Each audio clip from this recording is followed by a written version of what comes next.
Honourable Allahabad high court ने उत्तर प्रदेश में न्यायालयी कार्यवाहियों में यानी कि कोर्ट की प्रोसीडिंग में थाने से भेजे जाने वाले पैरोकार की व्यवस्था को खत्म करने का आदेश पारित किया है। जस्टिस अरुण कुमार सिंह देसवाल ने एक मुकदमे की सुनवाई करते हुए निर्णय पारित किया कि क्रिमिनल प्रोसीडिंग्स में न्यायालय में जो मुकदमे वगैरह पेंडिंग होते हैं या सिविल प्रोसीडिंग में भी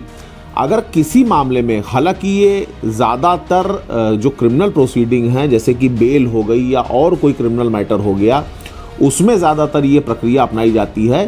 कि थाने का जो पैरोकार होता है न्यायालय में, यानी कि हर थाने का एक पैरोकार जो न्यायालय में नियुक्त किया जाता है, उसकी ड्यूटी होती है कि न्यायालय में जो मुकदमे हैं या जो एप्लीकेशन है या जो भी प्रोसीडिंग चल रही है,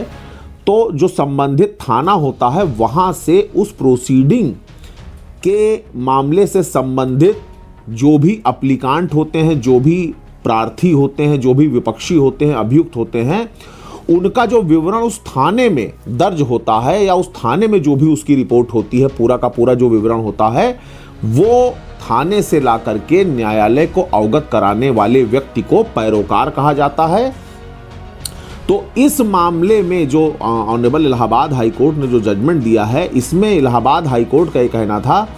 कि भाई जैसे ज़मानत का मामला है तो उसमें पैरोकार समय से न्यायालय नहीं पहुंच पाता,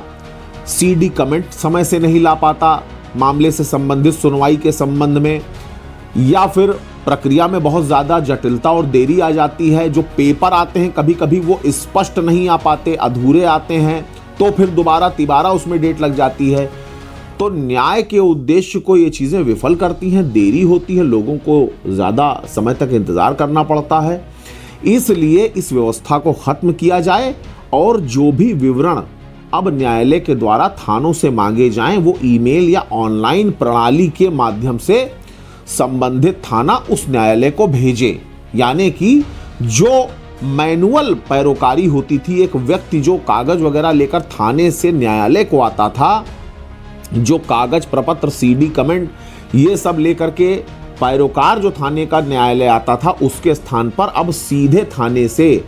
न्यायालय द्वारा मांगी गई प्रत्येक वस्तु को, प्रत्येक जो भी कुछ क्वेरी है उसको ईमेल या ऑनलाइन व्हाट्सएप है या कोई चैट है, कोई मैसेज प्रणाली है, उसके माध्यम से न्यायालय भेज दिया जाए।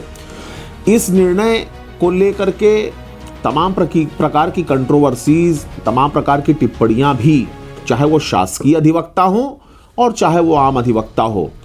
उनके द्वारा लगातार चर्चा में बनी हुई हैं। क्यों? क्योंकि देखिए पुलिस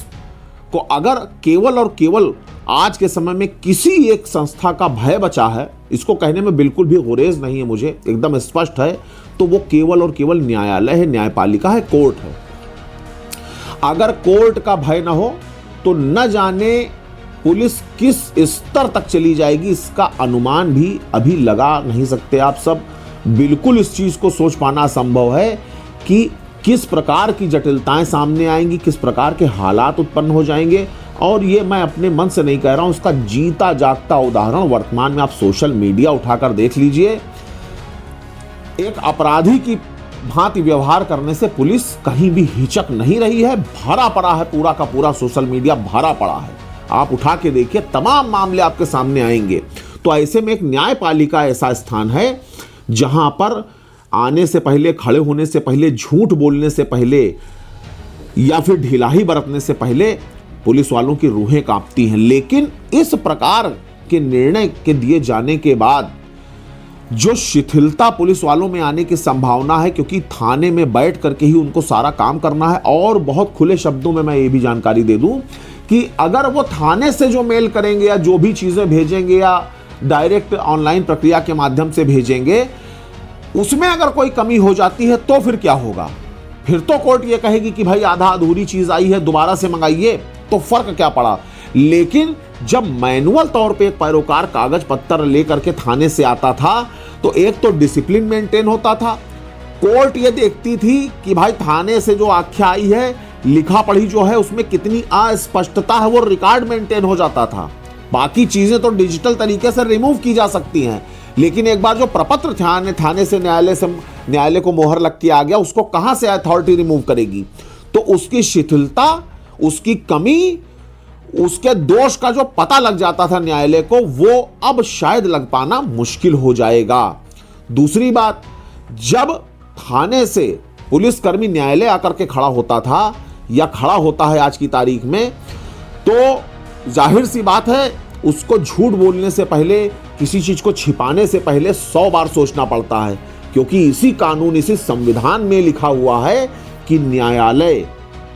केवल कागज, केवल लिखा पढ़ी, केवल कानून ही नहीं, बल्कि उसके समक्ष खड़े हुए व्यक्ति के चेहरे की भाव भंगिमा, पोस्चर्स, ये सारी चीजें देख करके, कंसीडर करके, तब आकलन करके निर्णय देगी। तो जब व्यक्ति उसके सामने नहीं खड़ा होगा, जब दोषी व्यक्ति उसके समक्ष नहीं होगा, जब वो पुलिस वाले, जब वो पैरोकार न्यायालय के समक्ष नहीं खड़े होंगे जवाबदेही के लिए, तो वो आंख बंद करके बेहद सरसरी तौर पर, बेहद ढीले तौर पर उन सारी प्रक्रियाओं को निपटाएंगे जो अभी तक उनको स्ट्रिक्टली मजबूरी में कह लें या बाध्यता स्वरूप कह लें करनी ही पड़ती थी।